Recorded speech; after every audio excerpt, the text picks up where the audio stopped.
वो बहुत कुछ नहीं बोल रही है, लेकिन ये भीड़ बता रही है कि यहाँ का मुसलमान जो बिहार का है वो जिस तरह शहाबुद्दीन पर यकीन करता था सियासी तौर पर, वो भी हिना शहाब पर भी विश्वास कर रहा है।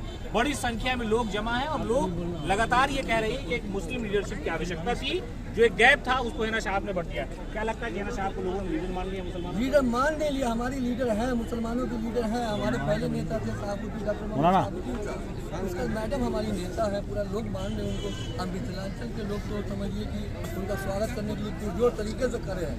20 दिन से हम लोग इस प्रोग्राम के लिए लगे हुए थे। रही बात इस प्रोग्राम में जो आ रही है, तो मेरा प्रोग्राम कोई राजनीतिक प्रोग्राम नहीं है, लेकिन आप जो पूछ रहे हैं कि क्या मुसलमान मतलब, तो मुसलमान किसी का बंधुआ मजदूर नहीं है, किसी भी पार्टी का। हम किसी पार्टी का नाम ले लेंगे, किसी भी पार्टी का पार्टी।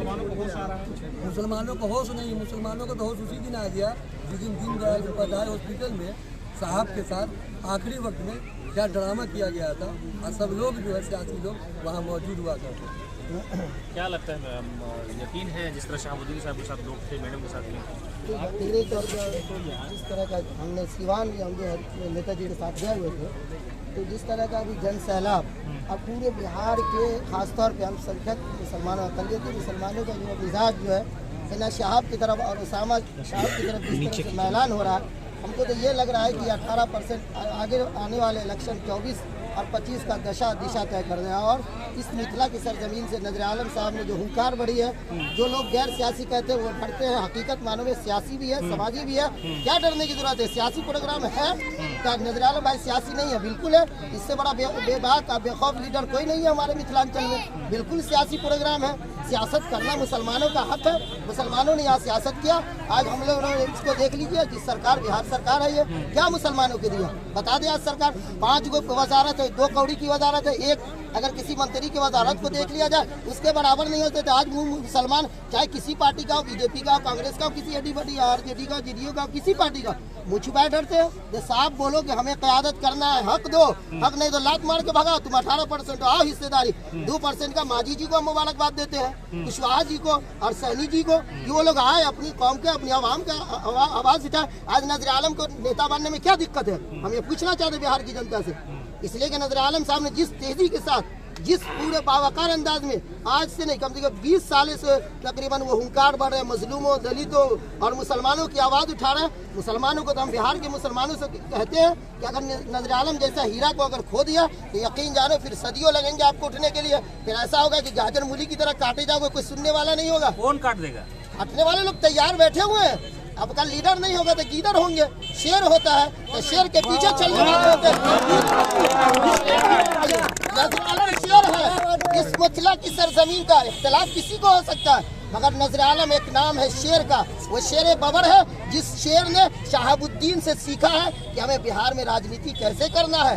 साहब से आज ताल्लुक नहीं हुआ है नजर आलम भाई का, हमेशा से रहा है, और इस कारवां की सरजमीन से रहा है, इस पूरे मिथिला की सरजमीन, पूरे बिहार की सरजमीन से रहा है। लिहाजा लोगों को आगे आना चाहिए बिला खौफ खतर। तेजस्वी यादव, लालू यादव जैसे नेता तो कहते हैं ना कि मुसलमान मेरे साथ है। कहाँ ये तेजस्वी यादव या लालू यादव, ये लोग देखिए, ये लोग जितना इन लोगों ने मुसलमानों को बिहार में ठगा है, यकीनी तौर पर मेरे पास दलाल है। मैं चैलेंज करता हूँ बिहार का या पूरे हिंदुस्तान का कोई भी नेता आके हमारे पास दलील दे दे कि उन्होंने मुसलमानों के लिए क्या किया। मैं आज दिन से राजनीति का नाम लेना छोड़ दूँ।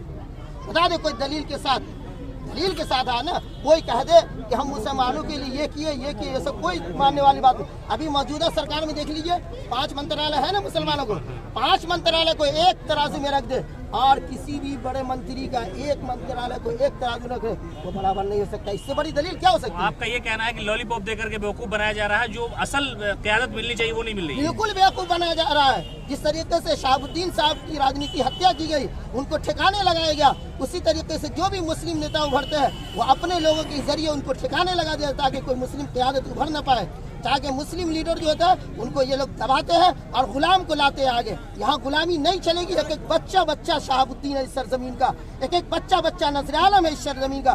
बिल्कुल डरने की जरूरत नहीं। हम पूरे मुसलमान के 2.5 करोड़ से 3 करोड़ मुसलमान है इस सरजमीन पर। जनगणना ने बता दिया इसकी आबादी 14 करोड़, उनके विधायक को देख लीजिए, उनके मंत्रालय को देख लीजिए, और हमारी आबादी 18 करोड़। और मंत्रालय का हाल देख लीजिए, 18% 14%। हाँ 18% और बिल्कुल। 14%। इसलिए हम वोट दे रहे हैं ना भाई आपको, नहीं होगा तो हम बीजेपी को वोट देंगे।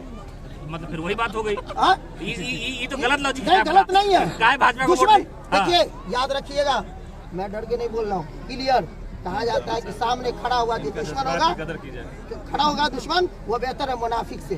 तो बीजेपी हमारा खुला दुश्मन है, और इस दुश्मन को याद रखिएगा, कभी भी ये हमारा नुकसान नहीं पहुंचा सकता है, याद रखिएगा। अच्छा, हेना मैडम जो है इस तरह से घूम रही हैं, भीड़ बड़ी लग रही है, और उसामा साहब जेल से आएंगे तो आपको लगता है कि और ज्यादा लोग जुड़ जाएंगे? ये तो अच्छा, ये मरहूम के जाने के बाद ये हाल है। अगर उसामा अगर बाहर होते तो तकरीबन 5000 गाड़ियों का काफिला होता, अभी भी 2000, और आज भी 2000 गाड़ियों का काफिला है। और ये सरजमीन ने बता दिया, सीवान से लेकर मिथिलांचल तक, कि आज भी अगर कोई चाहे, जिस तरीके अवध बिहारी चौधरी ने गलत बयान दिया, मैं उसकी निंदा करता हूँ। स्पीकर साहब की बिल्कुल, स्पीकर है तो क्या हुआ, बिल्कुल गलत बयान दिया उसने। अवध बिहारी चौधरी की हिम्मत कैसे हुई कि उसने शहाबुद्दीन साहब के बुरा वाला कहा, गलत कहा उन्होंने। शहाबुद्दीन साहब ने पार्टी को जिंदा किया, खड़ा किया, और गरीबों, कमजोरों, मजलूमों, तमाम लोगों के लिए काम किया, भेदभाव ने। आज मैं खुद गया था शहाबुद्दीन साहब की सरजमीन पर, देखा कि 98-95% हिंदू भाई उनके साथ है। हाँ है। तो फिर वही आज भी उनके साथ, आज भी गाड़ी देख लीजिए, तो फिर क्यों परेशान है लोग?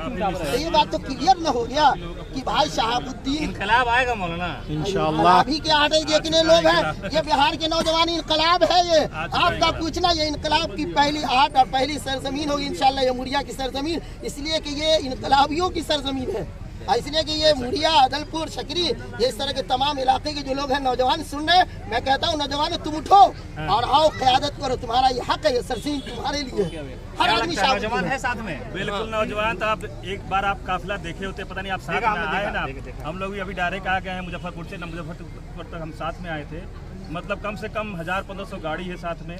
और ऐसा हुजूम मेरे ख्याल से जब आपने देखा होगा भागलपुर से जब शहाबुद्दीन साहब छूटे थे जेल से, तो आपने वो भी काफिला देखा होगा। अब समझ जाइए कि उस काफिला से डबल लोग इस रैली में आ रहे हैं और इस मुशायरे में आ रहे हैं। मैं बहुत ज़्यादा राजनीतिक बातें नहीं करूँगा, क्योंकि ये कोई राजनीतिक रैली नहीं है, ठीक है। मौलाना साहब का मैं जज्बात का कदर करता हूँ, लेकिन मैं सिर्फ इतना ही कहूँगा कि हिना मैडम अपनों से मिलने आ रही है, और मैं बहुत बड़ा शुक्रगुजार हूँ नजर आलम भाई का, क्योंकि उन्होंने जो इंतजाम किया है यहाँ पे, अल्हम्दुलिल्लाह माशाल्लाह, देख के बहुत खुशी हो रही है। और मैं इसीलिए थोड़ा सा पहले आया कि मैं चल के देखूँ वहाँ पे इंतजामात कैसा है, तो मुझे देख के बहुत खुशी हुई है कि काफ़ी बड़ा इंतजामात है। और ये जो हमारे युवा यहाँ पे खड़े हैं इस्तेमाल के लिए, मुझे लगता है कि यहाँ पे जब वो पहुँचेंगी तो जगह कम पड़ जाएगा, तो इसलिए बदलाव होगा। हाँ, बहुत बदलाव होगा। हाँ, ये पूरे युवा खड़े हैं यहाँ पे देख रहे हैं। इंशाल्लाह। क्या लगता है? चले आ जाइए, बाहर निकल